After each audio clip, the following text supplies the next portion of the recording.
Syrie. Après des années d'incertitude, des familles apprennent le décès de proches détenus. Vous êtes sûr qu'il est mort? Cela faisait 7 ans que Salwa était sans nouvelles de son neveu, et quand les autorités syriennes lui ont annoncé le décès de ce proche arrêté en 2011, elle a accusé le choc. La fonctionnaire de l'état civil, dans la ville de Hama, centre, a été pourtant catégorique. « Oui, nous avons reçu les noms de tous ceux qui sont morts en prison », a-t-elle lancé à Salwa, qui raconte son calvaire sous un pseudonyme par peur de représailles.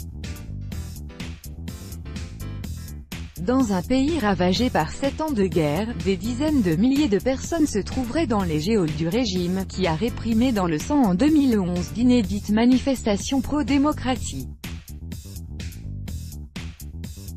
Des années durant, les familles ont vécu dans l'incertitude, ballottées d'un service de sécurité à l'autre, dépensant des fortunes pour tenter de retrouver un proche et savoir où il était détenu, voir s'il était encore en vie.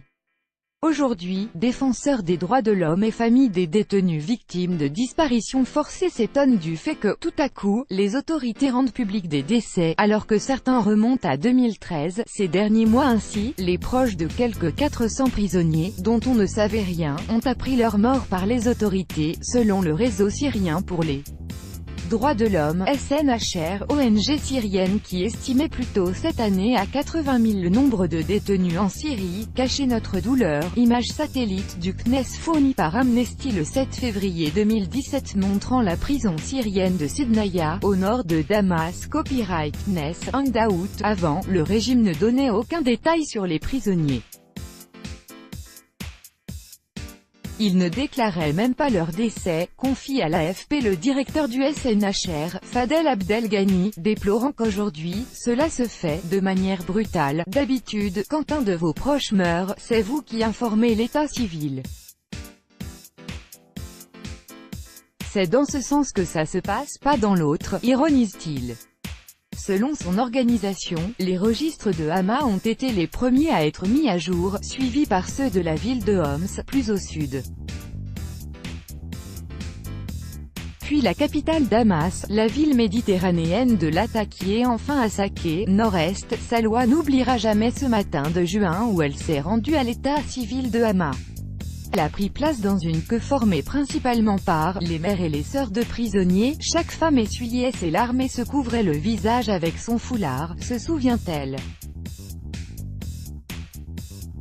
Et c'est en pleurant que Salwa est rentrée chez elle, après avoir été informée du décès de deux neveux, Saad, arrêté en 2011 et donné pour mort en 2013, et son cousin Saed, détenu depuis 2012, qui serait décédé en 2017. La famille n'ayant pu récupérer les corps, elle a dû se contenter d'une simple cérémonie de deuil qui s'est tenue dans la discrétion, la ville étant tenue par le régime. Même dans le deuil, on avait peur et on devait cacher notre douleur, lâche Salwa.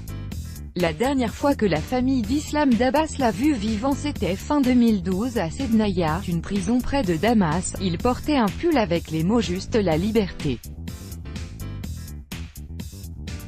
Quelque temps après, on n'a plus eu de nouvelles, raconte son frère Abdelrahman, installé en Égypte. En juillet, un proche en Syrie s'est enquis de son sort. Il est mort le 15 janvier 2013 à Sednaya, indique Abdelrahman, qui précise que la famille n'a pas pu voir son corps et que les obsèques ont eu lieu en Égypte. Où sont les corps? Amnesty International avait qualifié en 2017 la prison de Sednaya d'abattoir, en raison des pendaisons de masse qui s'y déroulaient selon l'ONG. Honnêtement, c'est un soulagement. Ma mère m'a dit c'est lui le chanceux, il est en paix, souffle Abdelrahman.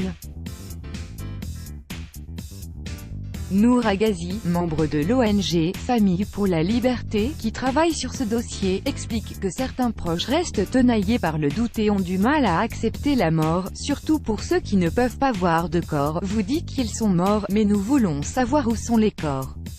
Nous voulons savoir comment ils sont vraiment morts. Hassen, l'avocate syrienne installée au Liban, son époux, Bassel Kartabel, a disparu après son arrestation en octobre 2015. 2 ans plus tard, à travers ses propres réseaux, elle a appris son décès en détention. J'ai alors porté le deuil, raconte-t-elle. Quand en juillet un proche est allé vérifier dans les registres gouvernementaux et a obtenu confirmation officielle de sa mort, elle a quand même reçu un choc, c'est comme s'il était mort à nouveau, lâche-t-elle dans un souffle. Pendant plus de 2 ans, je me suis battue pour connaître son sort. Maintenant je vais me battre toute ma vie pour récupérer son corps.